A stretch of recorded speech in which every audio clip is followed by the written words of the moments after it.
Gara-gara pernyataan Menteri Pertanian Amran Sulaiman di Universitas Hasanuddin mengenai Wakil Presiden memarahi dia karena menutup perusahaan mafia beras.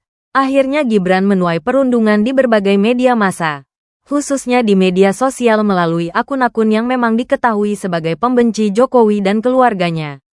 Apa sih sebenarnya maksud dari Amran yang hanya mengatakan Wapres tanpa ada penjelasan lebih lanjut? Anehnya lagi setelah diminta klarifikasi, Amran menyebutkan bahwa Wapres yang dimaksudkan dia bukan Gibran, melainkan Wapres di masa lalu. Tapi tetap saja orang masih menaruh curiga dan melanjutkan spekulasi. Mengingat di masa lalu Amran menjadi menteri ada 2 orang Wapres yang juga menjadi atasannya yaitu Kiai Haji Ma'ruf Amin dan Yusuf Kala. Tidak perlu kita ragukan lagi mengenai kinerjanya Amran. Tapi gaya komunikasinya yang tidak transparan ini tentunya sangat menyebalkan dan sudah menjadikan Gibran sebagai korbannya. Tidak ada pernyataan resmi dari Amran kepada publik dan khususnya kepada Gibran untuk meminta maaf atas segala kegaduhan yang telah ditimbulkannya. Kita tunggu saja apakah Prabowo juga akan menegurnya seperti yang diberlakukan kepada Hasan Nasbi dengan menyatakan keteledoran Hasan Nasbi di depan umum dan kemudian melanjutkannya dengan aksi memberikan hukuman secara halus kepada Hasan Nasbi dengan menunjuk Menteri Sekretaris Negara menjadi juru bicara kepresidenan. Seandainya saja Amran tidak mendapatkan teguran dan atau diberikan sanksi, maka kita wajib untuk mempertanyakannya kepada Prabowo mengingat dampak dari pernyataan dari Amran itu tidak main-main dikarenakan telah merusak reputasi dari Gibran selaku wakil presiden yang menjadi kebanggaan bangsa Indonesia. Oke guys, mari kita coba bahas pelan-pelan persoalan komunikasi di kalangan pejabat yang saat ini tengah jadi sorotan masyarakat luas. 1. Tempo mendapatkan berkah.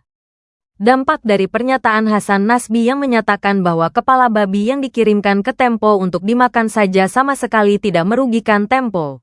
Bahkan bisa dikatakan malah berdampak positif dikarenakan Tempo malah mendapatkan empati yang besar dari berbagai kalangan. Nama besar Tempo pun sama sekali tidak dirusak oleh Hasan. Persoalan yang ditimbulkan hanya terbatas pada tuduhan bahwa rasa empati atau kepedulian pemerintah terhadap tindakan terorisme yang menimpa kalangan jurnalistik tidak ada. Tuduhan itu pun hanya diamini oleh sebagian kecil masyarakat yang memang selama ini dikenal sebagai kelompok anti pemerintah. 2. Gibran menuai cacian. Dampak yang ditimbulkan oleh pernyataan Amran tidaklah main-main. Pembencinya Gibran dengan senang hati menerima berita ini. Berbagai macam bentuk cacian dan perundungan harus dimakan oleh Gibran dengan mentah-mentah pada setiap harinya. Pembencinya Gibran semakin bersemangat sedangkan pendukungnya Gibran mulai mempertanyakan integritas dari Gibran dalam menangani dan melakukan pemberantasan terhadap praktek korupsi di negeri ini. Tidak ada persoalan pada pembenci Gibran, malah mereka mendapatkan berkah atas kejadian ini. Sedangkan di sisi lain, pendukung Gibran imannya menjadi goyah. Kepercayaan kepada Gibran yang selama ini terjaga dengan baik mulai terkoyak. Bahkan tingkat kepercayaan masyarakat kepada keluarganya dan khususnya kepada Jokowi juga mengalami abrasi. 3. Kesimpulan. Nasi telah menjadi bubur. Dampak pernyataan dari Hasan Nasbi tentunya tidak bisa dibandingkan dengan pernyataan Amran. Tidak ada caci maki yang diterima Tempo. Malah sebaliknya Hasan yang dicaci maki secara brutal. Tidak pula ada pengurangan tingkat kepercayaan masyarakat terhadap Tempo, bahkan mungkin bocor alus malah mendapatkan simpati berlebih.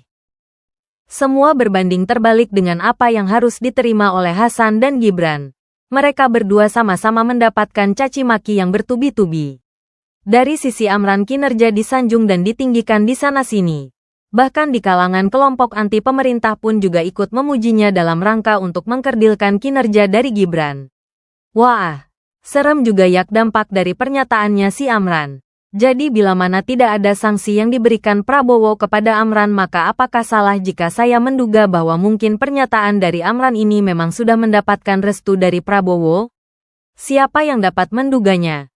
Karena dalam dunia politik tidak ada kawan dan lawan yang abadi.